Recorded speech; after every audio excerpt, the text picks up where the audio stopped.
We are back with a Fox News alert. Pennsylvania State Police announcing the capture of escaped convicted murderer Danelo Cavalcante. They're set to hold a press conference at 9:30 this morning. He's been on the loose for almost 2 weeks now. 13 days. Hallelujah. I mean, this guy is in custody now. He's back. He'll go back to prison. He escaped, remember, shimmying up the wall, doing that crab walk. There he is after he took this, stole this green hoodie from the farmer out of his car and shaved his face. And this was him caught on a Ring doorbell. He apparently went to some coworkers' houses, asking them for some help, I believe. He broke into a house and took someone's rifle. Tried to contact his sister, right, who was also here deported. illegally, who will likely be deported. Remember, he from Brazil, illegal immigrant who's facing murder charges of his girlfriend. They had to shut down schools because parents were so scared that he was in the vicinity. He was in that area. And they were worried he'd try to break into school. And also, he got his survival training in the jungles of Brazil. He's done something similar before, and he's already breached the perimeter that they thought had him lassoed in. And I think it's also important to point out how resourceful he is and how much worse it could have been because he's stealing guns, going into people's houses. This guy is looking at the rest of his life in prison, and he had nothing to lose, and thankfully no other lives were lost. I did not think he was coming in alive. Yeah, armed and dangerous. They're saying that he may be in custody. We think he's still alive. Escaped prisoner in custody, it says. That's what the PA police are telling us. But he is charged with stabbing his girlfriend more than 30 times in front of her son and daughter, who were young. Yeah, the perimeter, as you mentioned, Ainsley, expanded multiple times. Multiple times they thought they knew where he was and were closing in, only to have him escape.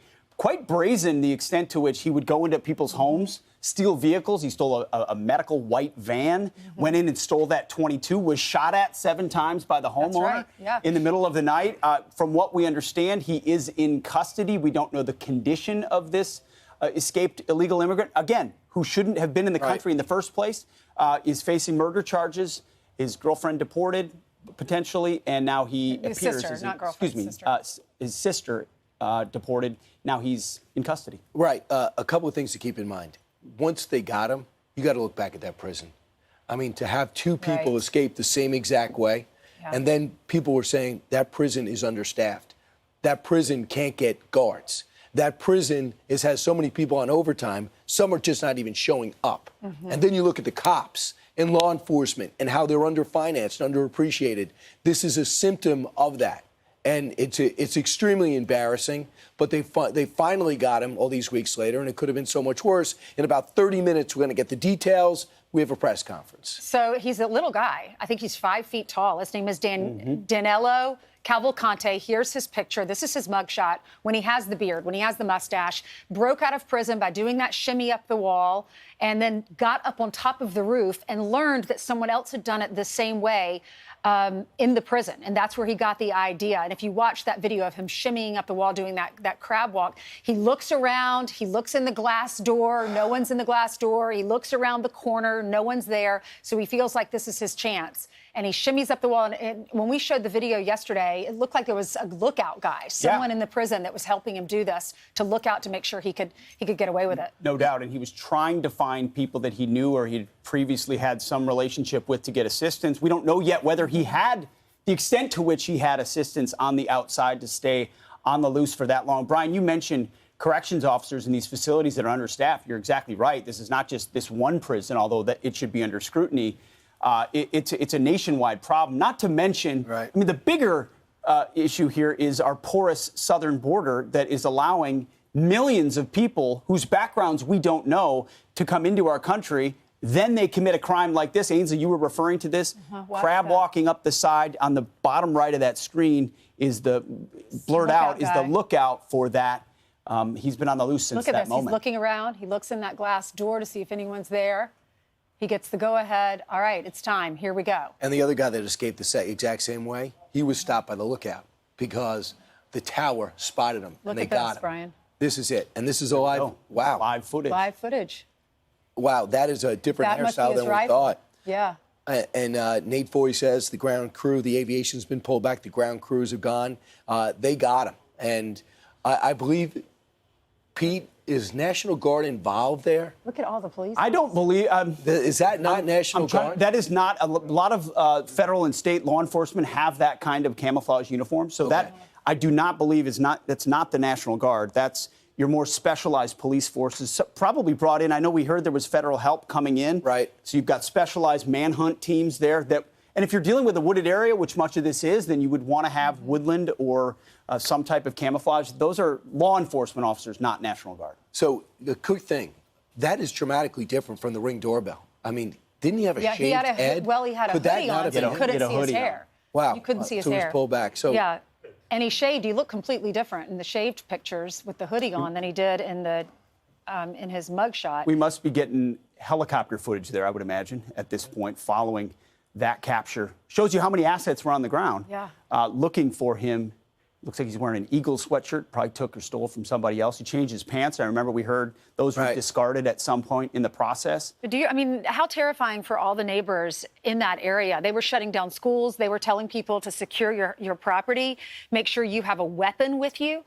I mean, I'm sure if, for women out there, I wouldn't want to be in the house by myself. Right. And think about this. The self-control of all those police officers.